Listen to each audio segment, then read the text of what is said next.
जियो जियो।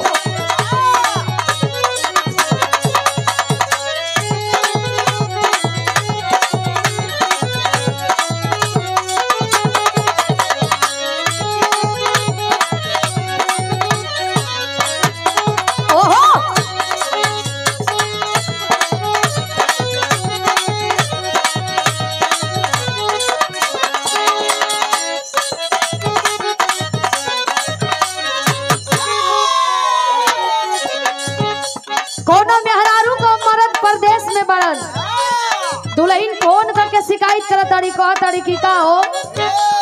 भर लगन तो ओरे बिता देला पता ना केकर कुल न्योता भी छूट गई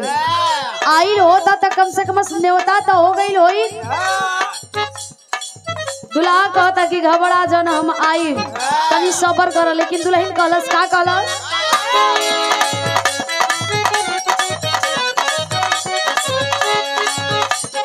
सैया पूछा दिल के का बाते इरादा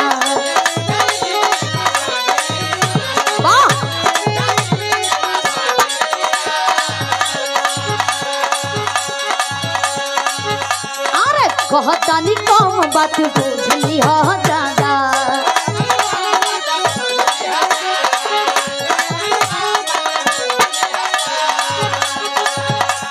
सैया पूछा दिल के का बाते इरादा कहता नहीं कम बात बुझली हो ज्यादा ले लो रेलिया के टीका तत्काल राजा जी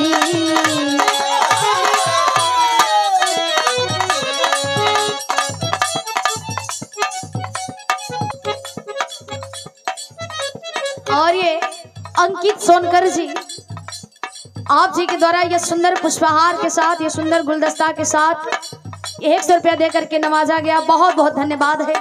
सकल पंच के प्रणाम पहुंचे आशीर्वाद के कामना बा कह तरीका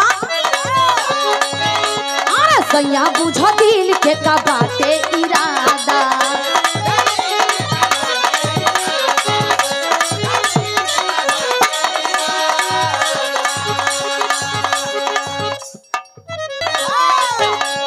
सैया बुझा दिल के का बाते इरादा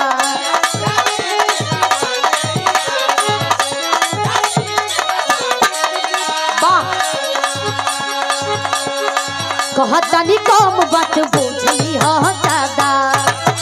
अरे जिया हो वाह वाह क्या बात है वाह आनंद भाई। अरे सैया बुझा दिल के का बाते इरादा कहता नहीं कम बात बुझली हो ज्यादा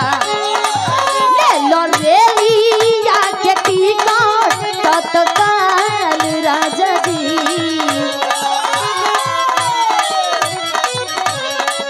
ले लो रेलिया के टीका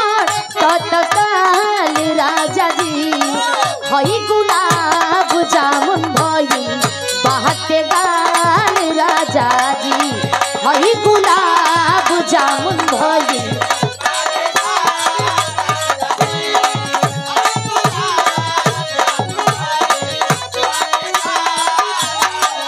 और ये हमरे आनंद भैया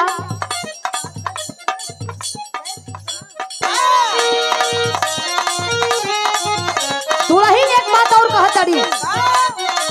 दरसता सोरा हो सिंहारी बलम हो जाता तोहरा से प्यारी बलम हो जाता तोहरा से प्यारी बलम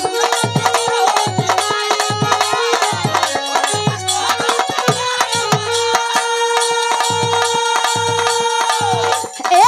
दरसता सोरा हो सिंहारी बलम हो जाता तोहरा से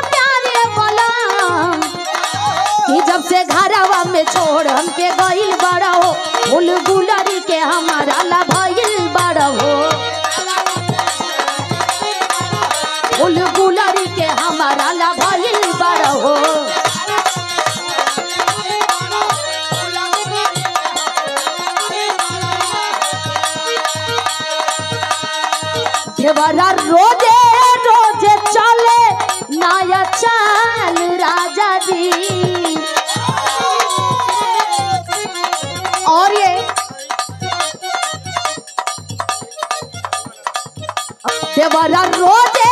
रोजे चले नया चाल राजा जी देवरा रोजे रोजे चले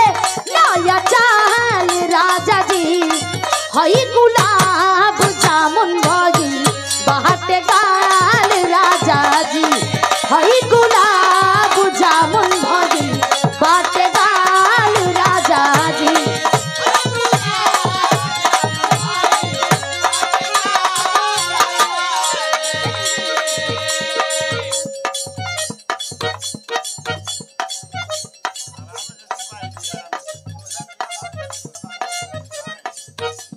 अरविंद सिपाही जी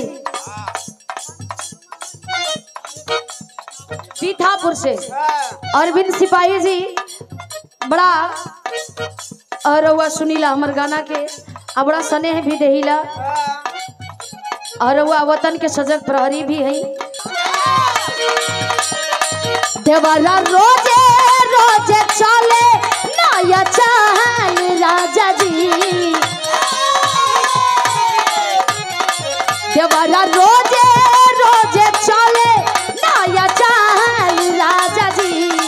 हई गुलाब जामुन भइल बाटे गाल राजा जी हारमोनियम उठाओ हल्का सा हारमोनियम उठाओ भैया